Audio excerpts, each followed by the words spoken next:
Next, the topic is coordination. This is the last topic of our chapter. Means coordination is the last topic of the first chapter, nature and significance of management.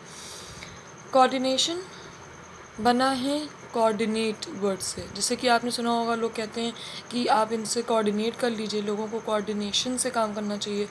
तो coordination word management में कोई नया word नहीं आया है. एक manager को अगर उसे एक ऑर्गेनाइजेशनल गोल को अचीव करना है, एक टास्क को अचीव करना है, तो अलग अलग डिपार्टमेंट्स में या अलग अलग लोगों को कोऑर्डिनेट करके तब उसे एक गोल में करना है. फॉर एग्ज़ाम्पल, अगर कोई एक मैनेजर ये चाहता है कि किसी एक ऑर्गेनाइजेशन में फाइनेंस डिपार्टमेंट, मार्केटिंग डिपार्टमेंट या प्रोडक्शन डिपार्टमेंट अलग अलग गोल्स के लिए काम कर रहे हैं, अलग अलग टास्क के लिए काम कर रहे हैं, तो मैनेजर क्या करेगा? मैनेजर अलग अलग ये जो डिपार्टमेंट्स में वर्क हैं या अलग अलग डिपार्टमेंट्स में जो वर्क कर रहे हैं, उन सब को आपस में एक ऐसा करना कि वो लोग आपस में ग्रुप बनाकर और तब कोऑर्डिनेशन में और एक ही गोल के लिए, एक ही टास्क को अचीव करने के लिए वर्क करें.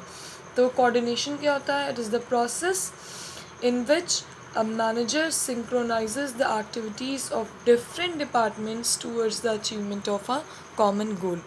It simply means कि आपस में ग्रुप बनाकर मैनेजर अलग अलग डिपार्टमेंट्स को जब एक ही सिंगल गोल के लिए अचीव करने के लिए लेके आता है, तो it will be called as coordination. अगर हम इसकी एसेंस की बात करें, तो जैसे कोऑर्डिनेशन में it is none other than management का ही एक पार्ट है. तो इसके अगर हम एसेंस की बात करेंगे, तो मैनेजमेंट के जितने भी प्रिंसिपल्स हैं, मैनेजमेंट के जितने भी फीचर्स हैं, वो भी इसमें कहीं ना कहीं इंक्लूड होंगे. फर्स्ट क्या है?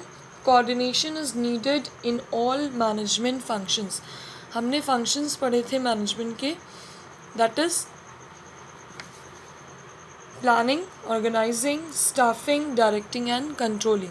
तो कोऑर्डिनेशन में भी एक प्रॉपर अलग अलग डिपार्टमेंट के लिए उनको प्लानिंग की ज़रूरत पड़ेगी. प्लान्स जो उन्होंने बनाए हैं, पहले उनको प्लान्स बनाने होंगे गोल्स को अचीव करने के लिए. देन ऑर्गेनाइज करने होंगे उनके रिसोर्सेज को, उन प्लान्स को कंप्लीट करने के लिए, एग्जीक्यूट करने के लिए उनको मटेरियल्स इकट्ठा करने होंगे.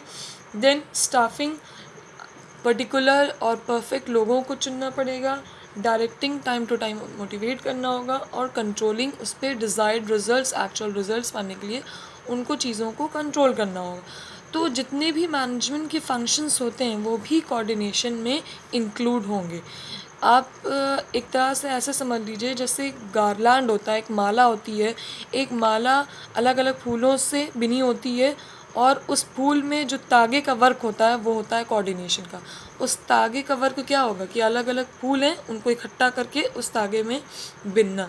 तो वही है कोऑर्डिनेशन का work. Next is coordination is needed at all levels. अलग अलग हमारे लेवल्स थे, top, middle and lower level, जिसको हम ऑपरेशनल भी कहते हैं. तो कोऑर्डिनेशन भी अलग अलग लेवल पे वर्क करेगा.